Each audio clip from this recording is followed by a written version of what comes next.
Hola YouTube, yo soy Justino Serrano, aka Papi Chulo, y hoy les explicaré cómo editar más rápido.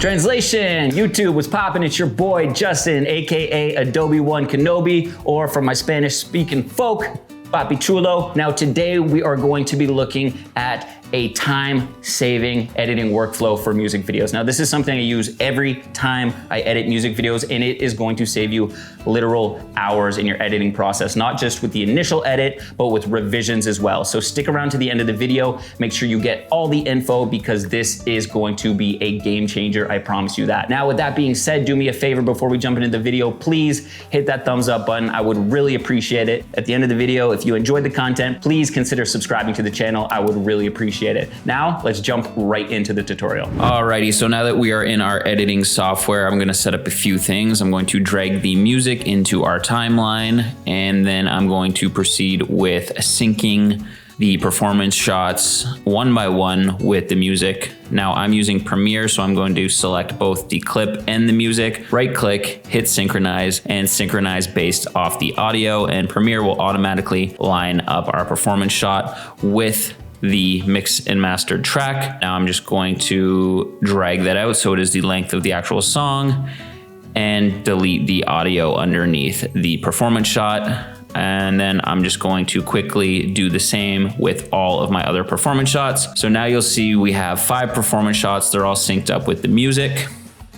Now what I'm gonna start to do is actually what we came here to talk about today. I'm going to cut up the music track based on where I think the video cuts are gonna be. So I'm going through and I'm listening for hi-hats, I'm listening for any sort of beat that I plan on cutting on, and I'm gonna go through the entire track and cut up the music like that so I can base my edit off of those beats.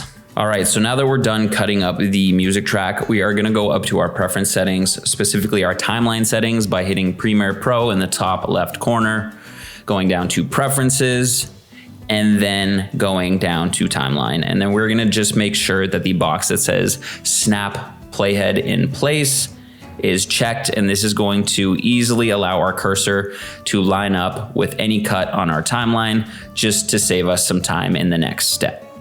Now that you have that setting checked, you'll notice when we click anywhere near a cut, our cursor is gonna kind of snap into place where they're cut. And this is just gonna help us make a few cuts in our next step here. So we're gonna highlight all of our performances, and then I'm gonna hit Command 1 to disable them. This is something you'll probably have to set up in your keyboard shortcuts. I set mine to Command 1. You can make yours whatever you'd like. And now I'm just going to highlight all of my disabled performance shots, and one by one, go through making a cut where I have already cut the music.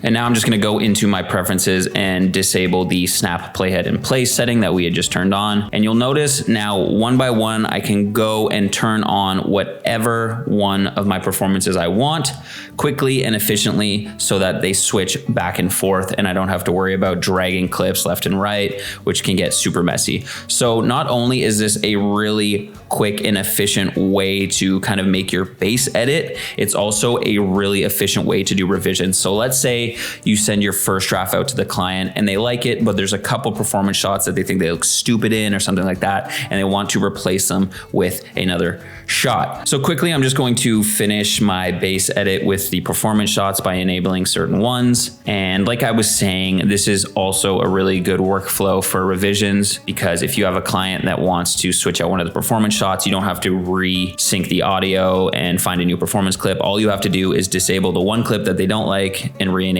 another one that fits their needs better. So it's a really quick on and off technique that saves you loads of time. I remember when a fellow editor of mine showed me this process, I was kind of blown away thinking, why have I not been doing it like this? Revisions used to take forever, and now they take just a matter of minutes because all I have to do is toggle on and off specific clips. And now finally, I'm just going to lock the layer above all my performance shots and continue to build out my entire edit by adding B-roll and different effects on the layers above my performances. And there we have it for today's video. Useful trick that I use literally every time I edit a music video. It will save you so much time. I cannot stress that enough. I know it looks a bit overwhelming, but give it a try. I promise you, you will enjoy the workflow once you get used to it. And with that being said, if you enjoyed today's video, please do me a favor, hit that thumbs up button. It helps a lot with the YouTube algorithm. We're trying to pop off here, and I know you want to see your boy win, so please do me that favor. As well, please let me know in the comments what other videos you want to see. I'd love to make videos that you guys are actually going to watch, so please let me know if you have an idea. I will always be looking at the comments, so just let me know below. Finally, if you haven't already, please consider subscribing to the channel. We post every week, and there's a lot of good stuff coming up, so you don't want to miss it. And with that being said, I'll see you next video. Peace.